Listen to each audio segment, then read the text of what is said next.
All right, good morning, everyone. It's 10 a.m. I'm going to start the webinar now. 1 second. Okay, good morning. This is the Integrated Pest Management for Schools webinar, hosted by Women for a Healthy Environment and presented by Donald or Don DeMackiewicz. My name is Sam Hernandez. I'm the Healthy Learning Program Manager at Women for a Healthy Environment, and I will be moderating this session. I will introduce our speaker shortly, but I'll begin with a brief introduction to what we do at Women for a Healthy Environment.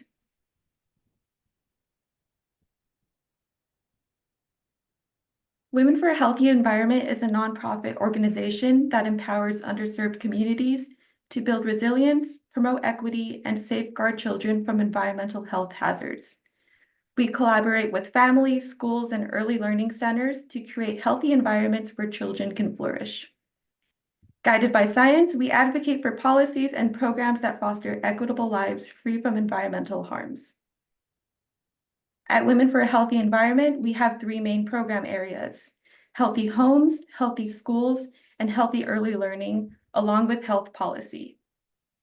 Our Healthy Schools program was created to address environmental risk factors in the school environment and to provide solutions that result in a healthy learning setting. It was designed to empower parents, students, educators, staff, and administrators to take an active role in creating healthy school environments. Our Healthy Homes program addresses health issues related to housing conditions like asthma, allergies, lead exposure, and other chronic illnesses.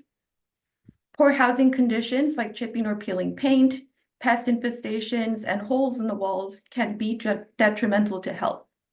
And this is why we created the Healthy Homes program, offering healthy home assessments, community resources and workshops, and professional advice from our community health workers. Our early learning program is for home and center-based childcare facilities. Women for a Healthy Environment has a Healthy Childcare Champion program, which prepares early learning centers to obtain an eco-healthy childcare endorsement. The program includes one-on-one training, guidance, and resources, including integrated pest management to optimize the environmental health of the center. Women for a Healthy Environment collaborates with the Children's Environmental Health Network to provide eco-healthy certifications that highlight the work being done at early learning centers to become healthier and more environmentally sustainable. And to understand why we are committed to creating healthy learning environments, I'd like to point out our vision and mission that is at the very core of our work. Our vision is a world where everyone has access to a healthy environment, and this is largely through our education and advocacy efforts that we provide to the community, in this case, school personnel, regarding environmental risks to health.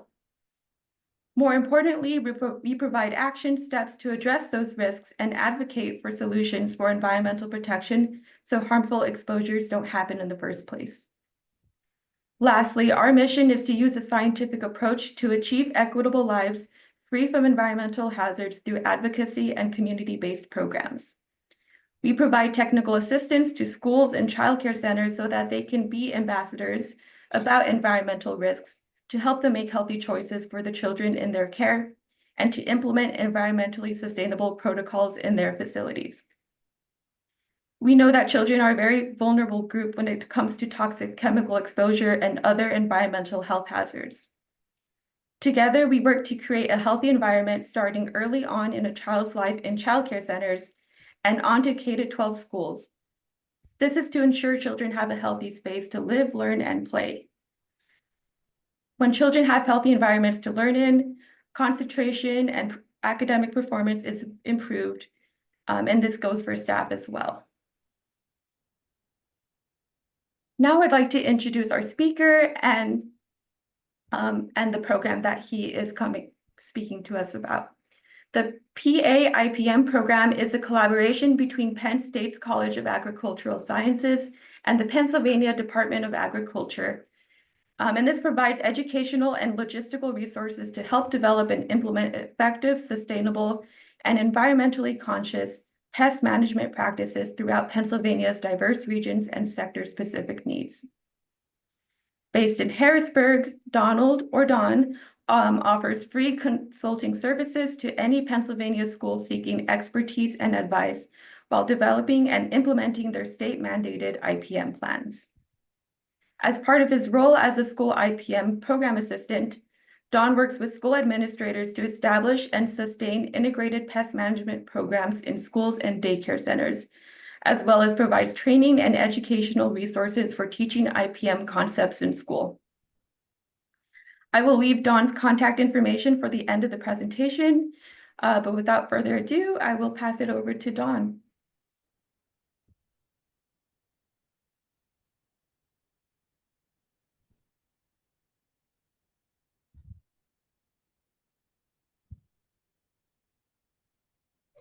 Thank you very much, Samantha. Can you see my screen? All right. Well, welcome to Integrated Pest Management in Pennsylvania Public Schools.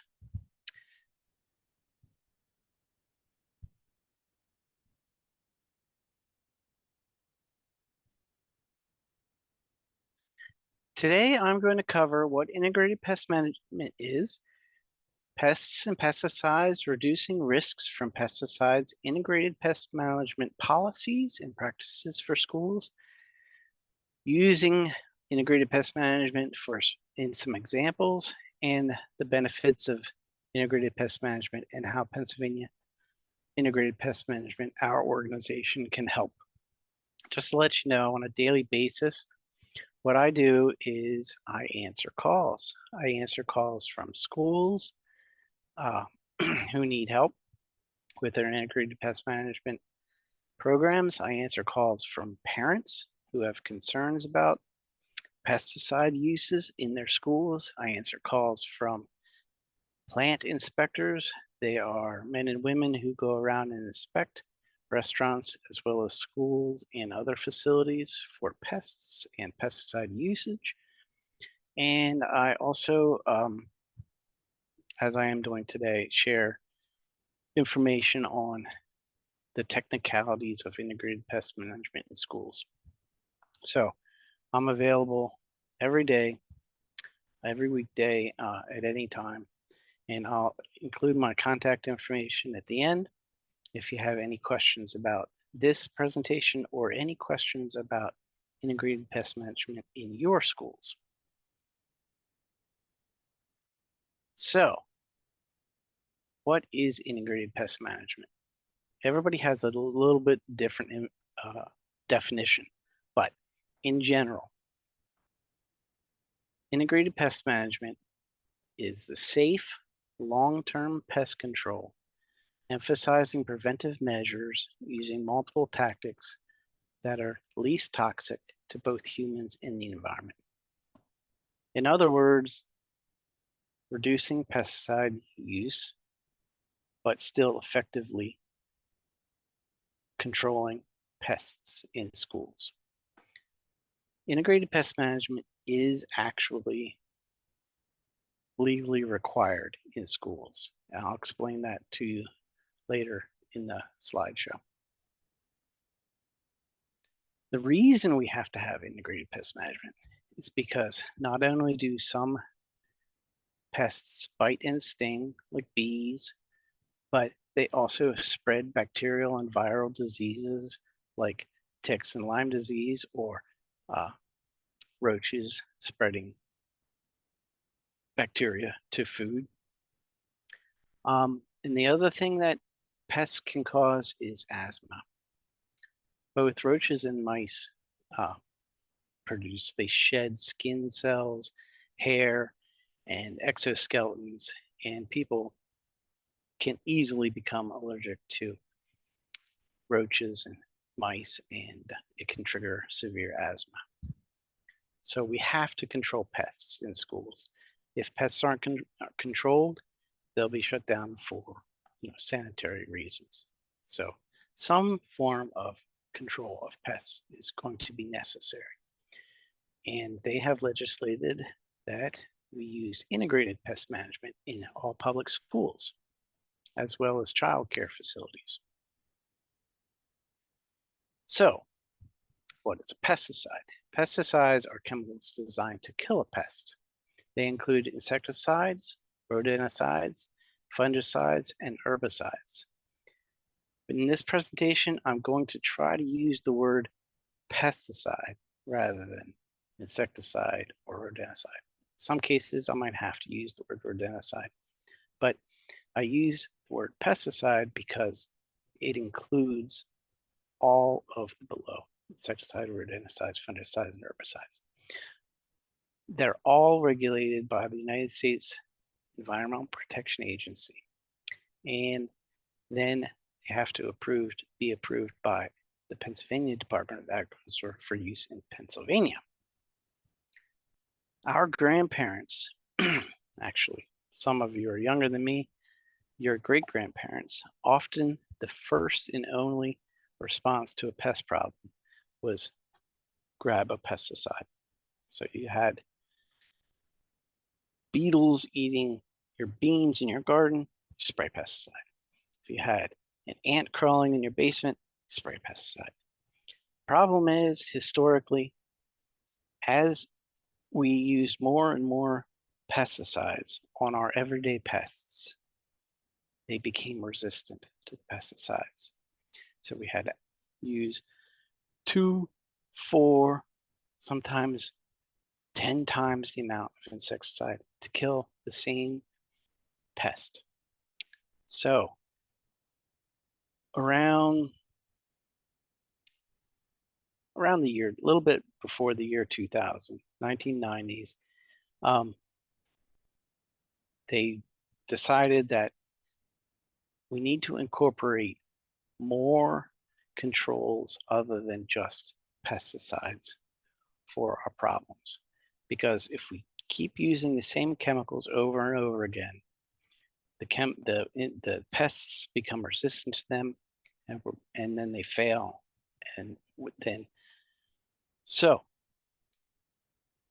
the other problem with pesticide is they are toxic chemicals. And exposure to pesticides can have short and long-term negative health effects. If we use pesticides indoors, they leave residues on surfaces that people can touch and inadvertently ingest. In addition, when you use pesticides indoors, the main way that pesticides are broken down naturally is with sunlight, and there's less sunlight indoors, and so they last longer on surfaces. Again, risking short and long-term negative health effects. So, to prevent us basically poisoning ourselves in the effort to control pests, in schools, we use things like cleaning, sanitizing, vacuuming, sweeping, reducing clutter, building maintenance, barriers, and traps first to control pests. Then, if necessary, we resort to things like tamper-resistant baits, gels, boric acids, diatomaceous earth, basically your least toxic pesticides. And then only as a last resort do we use sprays and rodenticides and liquid concentrates to kill insects. On the labels of all your pesticides are key words like caution, warning, and danger. Caution is if we have caution words, they're less toxic. So it makes it easy to choose the least toxic pesticides as a last resort. Always use the caution labels if possible. Next, there are only certain people that can apply pesticides in schools. Pennsylvania law allows pesticide applications in schools and child cares only by certified applicators, registered technicians, or non-certified applicators or non-registered technicians under direct supervision of a certified applicator.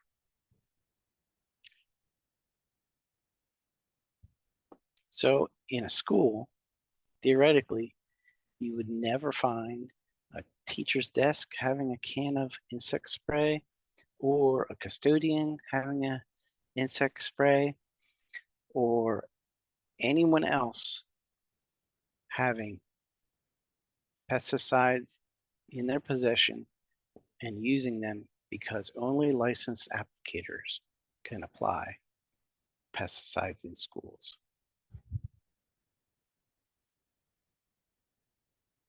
In an effort to help everybody understand the concepts that I'm going over, Penn State and the Department of Agriculture publishes a manual for integrated pest management for Pennsylvania schools and childcare. It's available online.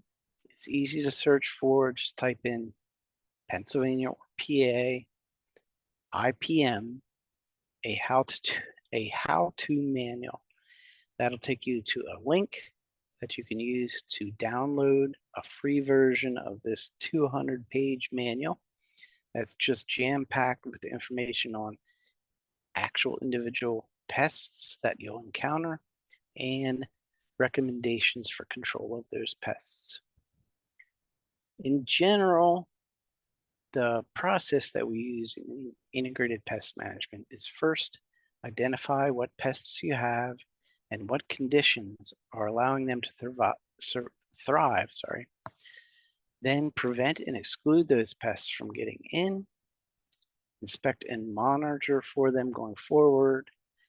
If they're still present, then choose a combination of tools that are most effective and least risky for everybody in schools. Now, identification. You can send samples directly to Penn State. Just type in Penn State insect identification. They'll give you an address and place you can send samples, or you can go to the manual that I recommended that Penn State publishes, or you can just go to your cell phone these days. The AI programs on the phones are remarkably accurate. But don't just stop there. Make sure that you read about the life cycles of the insects or pests that you run into. And the example that I put up is not a common pest that you're going to run into, like roaches and mice and in schools, but this is a landscape pest that you might find around the junipers and the conifers around a school in the foundation plantings. But the reason I chose this example is because it illustrates how important it is to know your pest's life cycle. On the bottom left is an adult bagworm. On the top right is the bagworm when it's in its form that it's consuming conifers or junipers or around landscaping. You'll never find the adult female moth because it's encased in a cocoon-like structure made up of dead leaves of the plant. And in fact, if you spray an insecticide, it won't be able to get into the cocoon and kill the adult female or larval female. Now, the female stays inside, never flies away, lays its eggs inside its cocoon, and then in the spring, mid-June, the eggs hatch and the little larvae spin little webs that blow on the wind, blow them from one plant to the next plant. It's at that time and only that time that bagworms are susceptible to most insecticides. If you would use insecticides on bagworms, it'd be on the small larva in mid-June, and you choose something like Bacillus thuringiensis that's less toxic than other pesticides.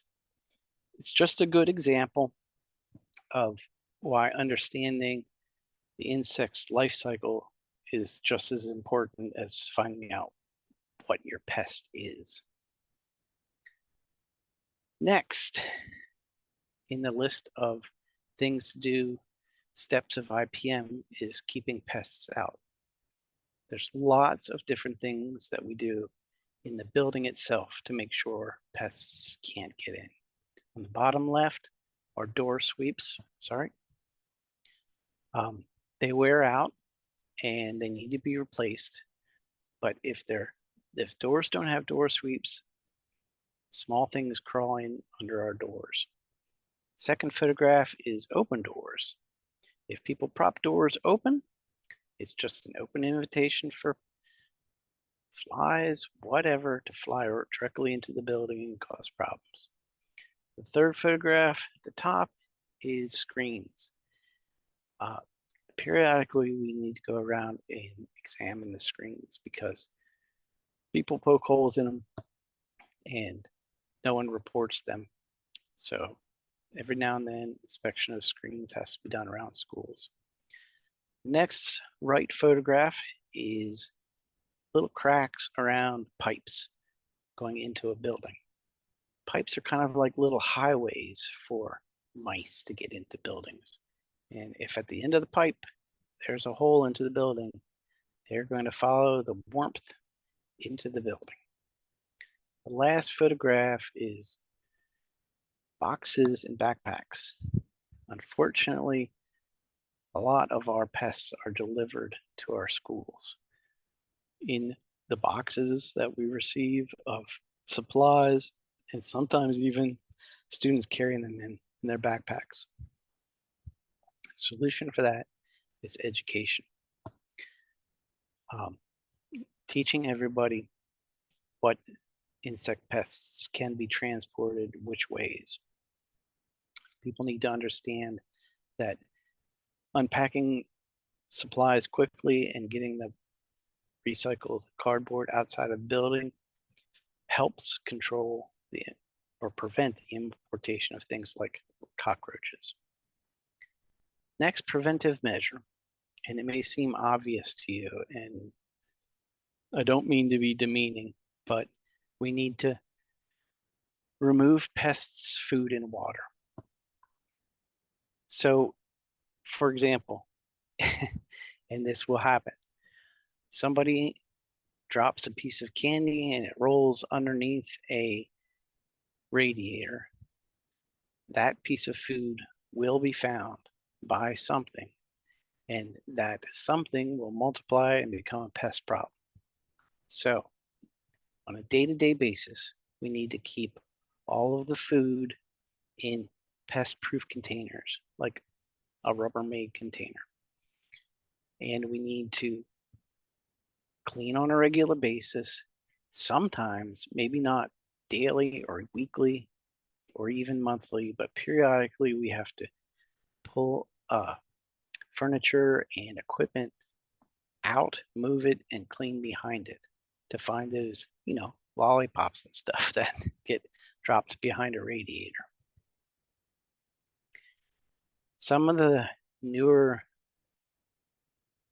practices in schools can make this difficult. Theoretically, everybody goes to the cafeteria and has lunch. After lunch, the cafeteria is cleaned up and closed down for the day, preventing pests problems.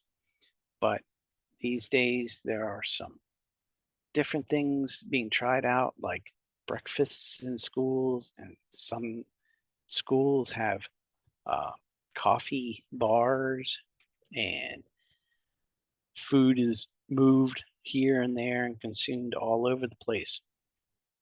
That can cause problems. And as a result, we're going to have to adapt our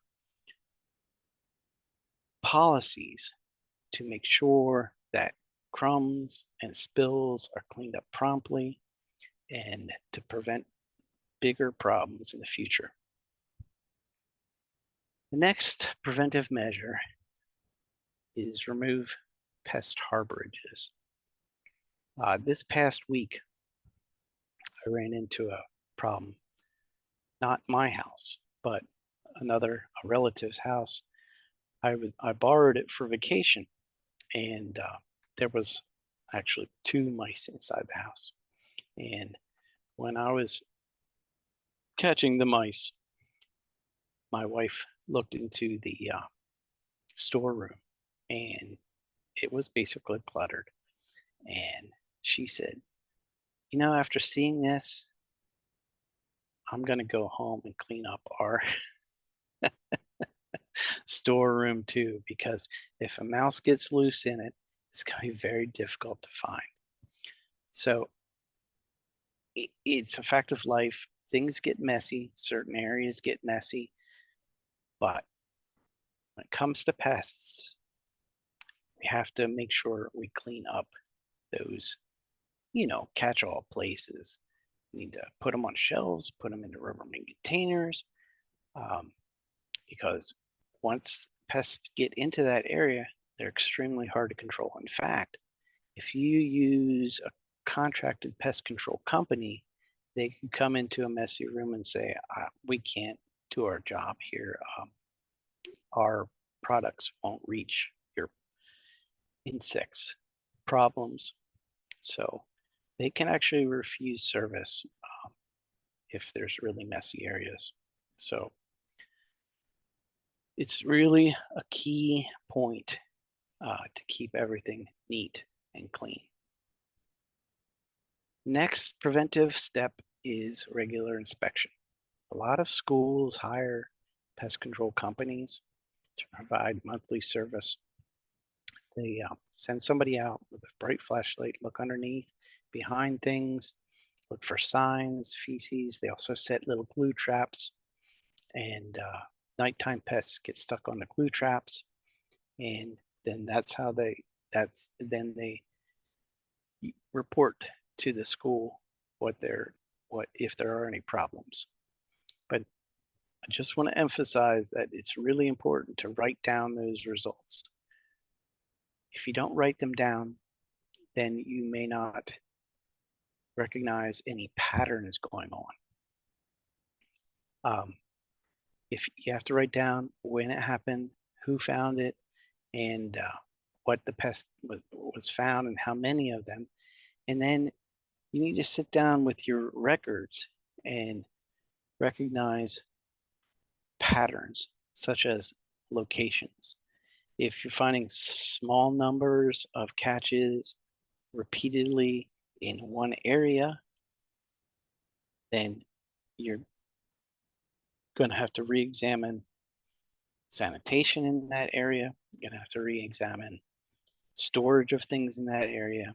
And if you didn't write it down, you would just forget which problems are where. The last step in integrated pest management is eliminating existing pests safely. So we want to take appropriate actions for each specific pest problem and situation.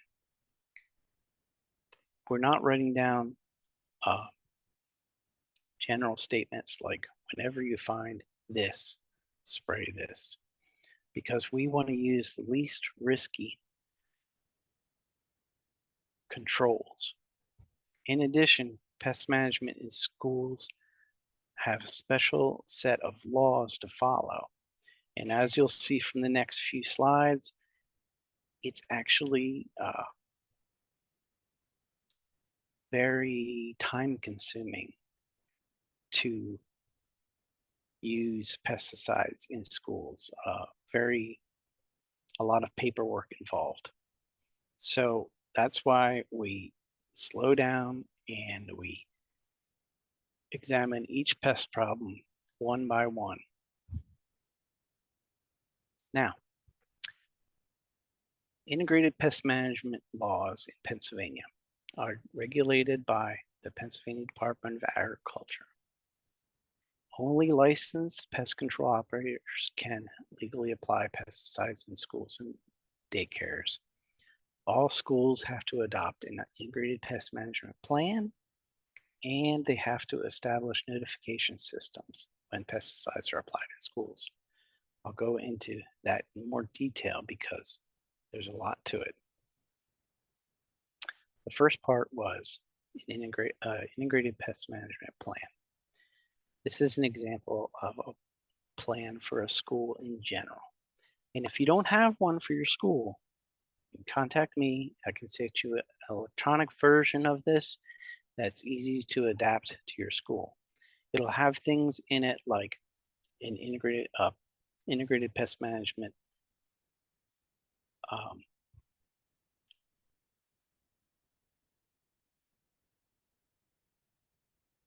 committee with multiple people on it. It'll name sorry, I keep doing that. It'll name an integrated pest management coordinator, and it will also name the contracted pest control companies involved in your plan. They'll have a section on past pest problems and future ways that you're going to prevent those insects without pesticides. Next, in documentation, there we have the notification. This is a little complex, so if you have a phone, take a picture of this. Better yet, if you have one of our integrated pest management for Pennsylvania school and child care how to do manuals, there's this is in that book. Notification. First, the school has to, before a pesticide is used in a school, the school has to post a pest control sign in an area of common access 3 days prior and 2 days after each planned treatment. The second thing required, provide a copy of a pest control information sheet 3 days before treatment to individuals working in school buildings, so staff. The third thing you have to do before using pesticides, provide notice to parents or guardians who signed up for notification 3 days before each planned treatment. Fourth thing you have to do before using pesticides, you have to prohibit applications of pesticides within a school building or on school grounds where students are expected to be present within 7 hours following application. In other words, after you spray, you have to keep everybody out of that area for 7 hours.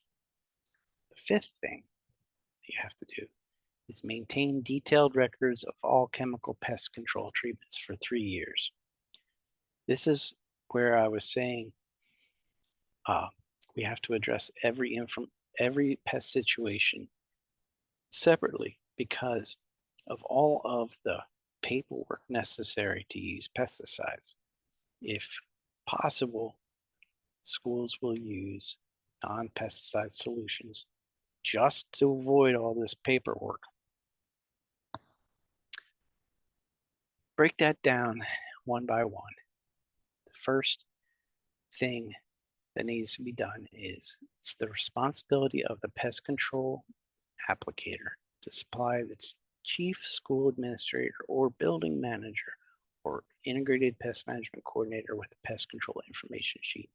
That information sheet will have on it what the name of the insecticide is, what the EPA registration number is, when it's going to be used, by whom, and what their license number is. So the pest control company will provide this to the school. The second thing that I mentioned was notification to parents. It's the responsibility of the school to provide notice. Pest control information sheet that I showed you before is sufficient. Provide that to the parents or guardians of students enrolled in the school at least 3 days before each planned treatment. Not necessarily every parent wants to be notified of every use of pesticide in school, but there has to be some way for the parents who do want to be notified to enroll into notification. It can be done in different ways. It can be a sign-up sheet on the school's homepage, or it could be sign up on a piece of paper that's sent home first day of school or sent home with new students. But either way, it has to be, parents have to be aware of how to sign up for notifications, and then they get those notifications 3 days before any pesticide use. Next part of the documentation is posting.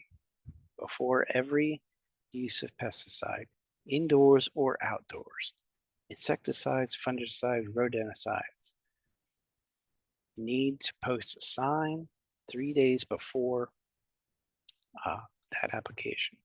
In general, the pest control applicator or pest control company supplies the sign to a school administrator or building management or manager or an integrated pest management coordinator. And that person posts signs like this at common entry points determined by the IPM coordinator. Could be in a entranceway. It could be at the room that is going to be treated, or could be at the baseball field that's going to be treated. But someplace where anybody who's going into that area knows that there is going to be a pesticide used in 3 days, and then that sign stays up for 2 days after. It's also the responsibility of the school district to prohibit applications of pesticides within a school building or on school grounds where students are expected to be present within 7 hours following the application. In other words, 7-hour re-entry time. Doesn't matter what it says on the label for the pesticide. Nobody can re-enter that area for 7 hours. This becomes an issue not so much with indoor use of pesticides because you close and lock the door of the room that's being treated, but outdoors on grounds, it can become a little more complicated. You have to post those signs and you have to keep the kids off of, say, for example, a baseball field that was treated with an herbicide. Somehow you have to keep people from re-entering that area for 7 hours. There are exemptions to these rules, and they can be very important because you don't have to go through all that paperwork if you're just using disinfectants and antimicrobial products. You don't have to go through as much paperwork if you're using self-containerized baits in areas not accessible to students. You don't have to go through that paperwork if you're using gel type baits placed in cracks or crevices. And this is not applicable to swimming pool chemicals. However, remember, even though you're using baits and crack and crevice treatments, you still have to maintain your pesticide records for 3 years. There is another exception, and that is emergency applications. If you use your imagination for a second, that there is a, for example, yellow jacket nest by a main entrance to a school. In that case, you won't have 3 days to wait to post a sign and to notify parents. Now, a yellow jacket nest in a playground is a different situation because the playground can be shut down for 3 days, whereas the whole school cannot be shut down for 3 days. One other example that I can think of is a scheduled sporting event, like in a stadium. If there happens to be a bee's nest in a stadium and the public and students are coming to play a game, there's no time to put up a 3-day notification. Then in that case, when pests pose an immediate threat to health and safety to students, stinging insects, then a school shall notify by telephone any parent or guardian who has requested notification. They need to still post a sign, but not 3 days ahead. Post the sign at the area and the sign, and keep everybody out of the area for 7 hours. And as with all pesticide treatments, authorized only certified applicators can make emergency applications. In general, the easiest way to get your license for applying pesticides in schools is to get your core license and then get a Category 23. Category 23 license will allow you to make any pesticide applications on schools and in parks. But I just wanted to put this on here that Category 23 is not necessary. It's a good option for schools. You can have the appropriate category for what you're doing, like Category 7 for lawn treatments. But if you have Category 23, you can do any treatments in and around schools. So it's a convenience category. A little technical piece of information. Most of your school applicators will have Category 23 licenses. In addition, just like any license, you have to use your hypersensitivity registry when applying pesticides around schools. So there's a list of hypersensitive individuals in Pennsylvania. And if you're using a pesticide within 500 feet of their residence, they need to be contacted 12 to 72 hours before the application. And you need to keep records of you are contacting them for 3 years. You can go on to Pennsylvania State Department of Agriculture hypersensitivity registry for the details of that program. The last thing that I mentioned was keeping record for 3 years. Records can be kept in a 3-ring binder, but if you want to keep records in a spiral bound form like this, I can provide you with manuals to keep your records in. School pesticide use records have to be kept for 3 years, even the ones that don't require notification, like gel type baits. And okay, that is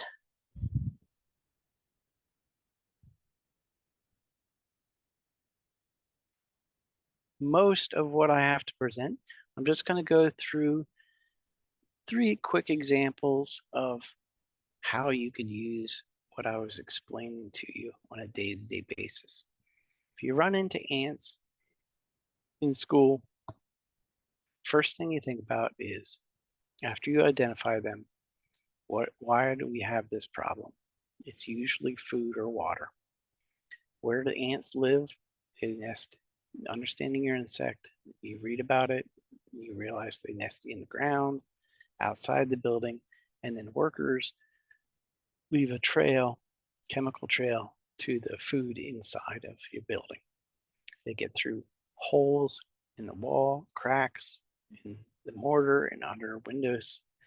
And your prevention, if you go to the how-to manual for IPM that I can send to you, your prevention includes clean up and seal food, seal holes with caulking, and wipe the trails up with soap and water.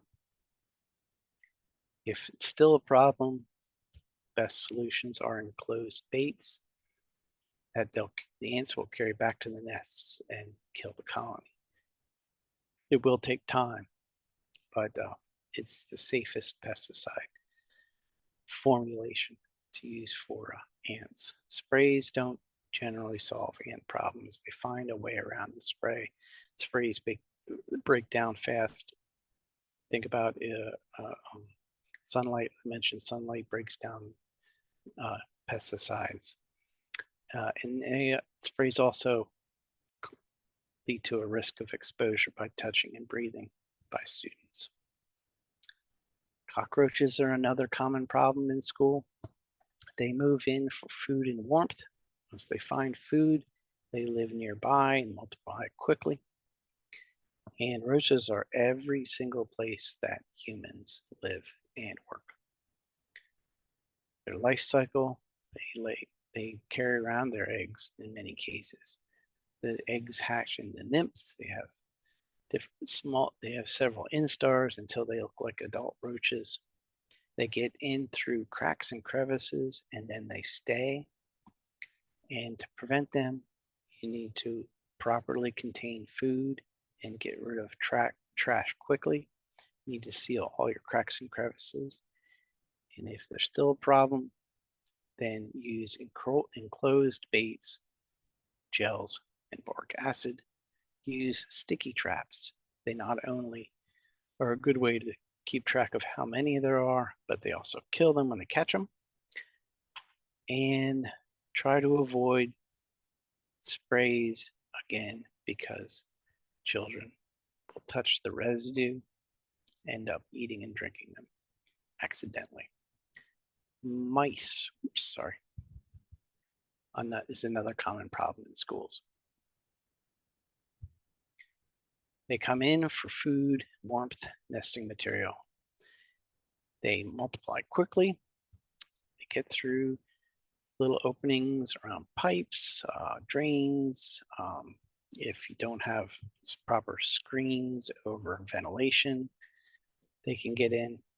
And the prevention is store food properly, remove trash promptly, and seal all those little cracks and crevices they could get into, as well as door sweeps. Best control for mice is a snap trap. They're quick, they kill instantly, and the alternative, rodenticides, problem is they eat them, they die slowly, they could die behind walls and attract other pests, and rodenticides could be spread around by the mice to places where non-target animals and children can get exposed to the rodenticides. So that's just 3 quick examples. Go on and on and on about every pest there is, but we have the manual that goes over everything for you. In general, we put all of our effort into design and maintenance and preventing pest problems. Then we use traps, screens, and caulking to prevent problems from getting in. And last thing, if we absolutely must, we'll use pesticides. But as you saw from my presentation, there's a lot of paperwork involved with using pesticides in schools. So even if it wasn't a safety risk, which it is, you might not want to use pesticides just to avoid all that paperwork. Last thing I want to mention is if you were to look at that pyramid of tactics for schools and add another layer to it under the pyramid, the base would be communication and cooperation. I mentioned that every school has to have an integrated pest management plan, and in that plan, it specifies an integrated pest management coordinator for the school. That person is going to have to cooperate and communicate with everybody to make an IPM program work. They'll have to work with faculty, staff, and as well as parents with the notification system and whoever your pest control company that you use is. It is a lot of work, but the end benefit is that your schools will be safer and pests will still be effectively controlled. That's most everything I have. Here are a few links to additional information. The 5th link down is a guide for teachers and staff, IPM for child cares, integrated pest management for administrators, psu.edu. If you just type in integrated pest management, PSU, it'll get you to a whole bunch of other resources. You can also contact me anytime. My email address is dxd160@psud.edu. or the Director of Pennsylvania Integrated Pest Management Program, Dr. John Tooker at Tooker, Tooker at psu.edu. Thank you very much for your attention. Thank you so much, Don, for that very informative presentation. Would you just mind stop sharing so I can share this last screen? Thank you.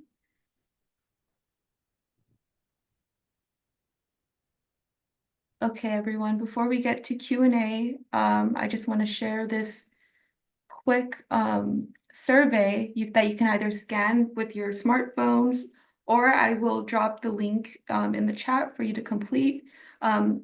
If you are a Pennsylvania educator, you will need to complete this survey so we can get the information we need for you to get your Act 48 credits. I've also included Dawn's contact information here. Please, as Dawn mentioned, please feel free to schedule consultations with them or to contact him with any questions. I've also included my contact information here if you have any questions related to our programs at Women for a Healthy Environment. I'll leave this QR code on the screen for a little bit longer, but I will start by reading some of these questions that we have in the Q&A box.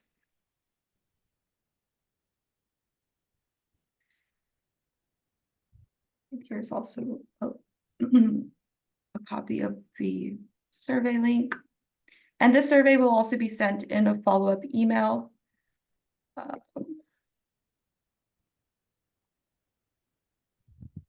Okay, having trouble copying the link, but it will be sent in a follow-up email if you missed the QR code. Okay, so on to Q&A. Nora Smith asked, how do you get the document? Nora, can you please clarify which document you're talking about? But I did say that you asked another question about bed bugs.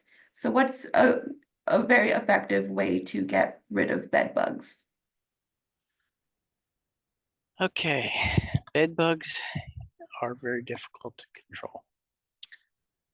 Fortunately, in a school, it's just a place of transmission.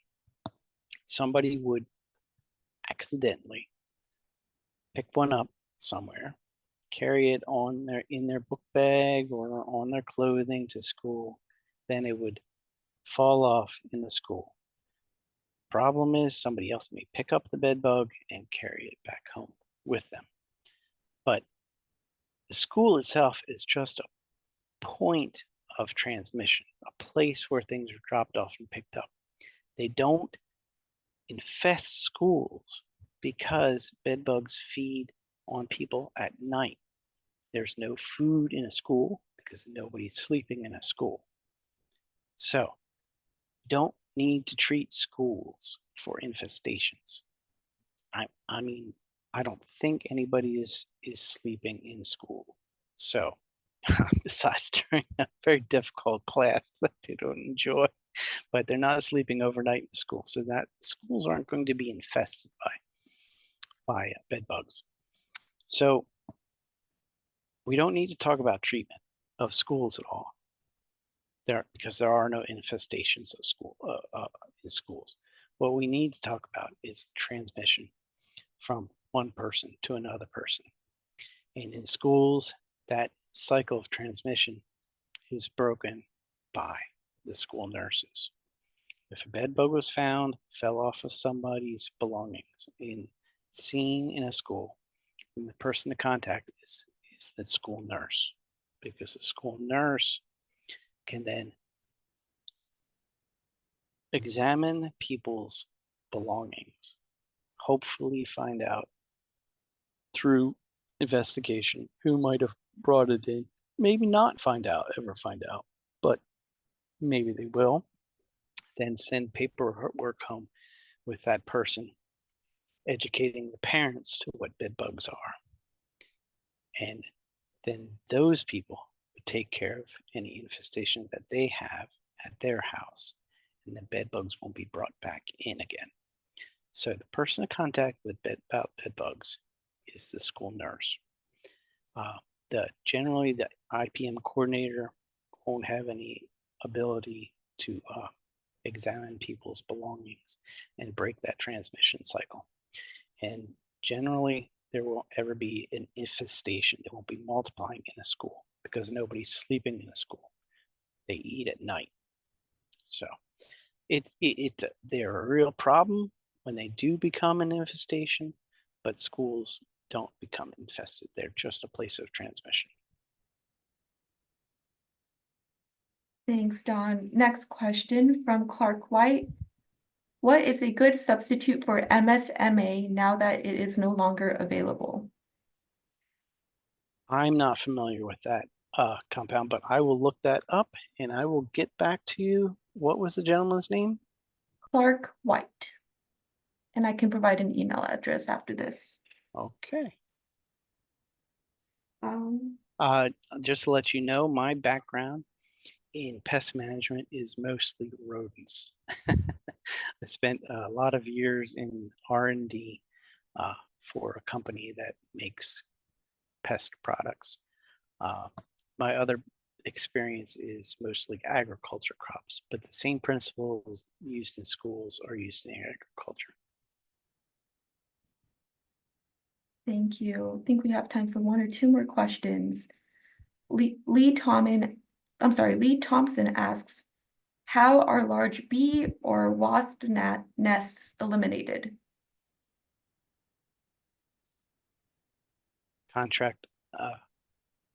Contracted pest control companies. Generally, there aren't any staff or in schools enrollment, employment that can control large nest situations. But there are pest control companies that specialize in nothing but bees. Once they are hired, then they will give you the choices of your least toxic chemicals to use. There is also vacuuming and some other mechanical controls too. But if that's not 100% effective, then they'll have to resort to the least toxic pesticide available. Thank you. That's helpful. Next question from Frank Martins. What is the best way to avoid resistance by the pesticides? So resistance is avoided by changing active ingredients on a monthly basis. Roaches, for example, if you're using, for example, a spinosad bait 1 month, then in the next month, when you go to refresh your baits, you're going to switch active ingredients. Keep switching them, and then the insects won't adapt. Thank you. And I'll take this last question from Edwin Mark. Can we eradicate pests completely? Definitely not. It's a great question, but it will never be done. And we don't actually want it to be done because these pests are part of the food chain. If we were to kill every pest, then there'd be no food at the base of the food chain, and the ball would keep rolling. Eventually, we'd end up killing ourselves. No, in fact, we don't really want to even try to kill all pests. Thank you so much, Don. So with that, we will end this webinar. I know as part of this advertisement for this webinar, we said that we would award Uber Eats gift cards to the first 25 people who registered. So we will follow up with those first 25 registries after this webinar. And Don, are you okay with us sharing a copy of this presentation to the participants after the webinar? Absolutely. If you want to share a recording, I have no problem at all. I appreciate everybody attending. Great. Thank you, everyone, for your participation. And thank you, Don, for your expertise and for your time with us in this webinar. Thank you. Thank you. Goodbye.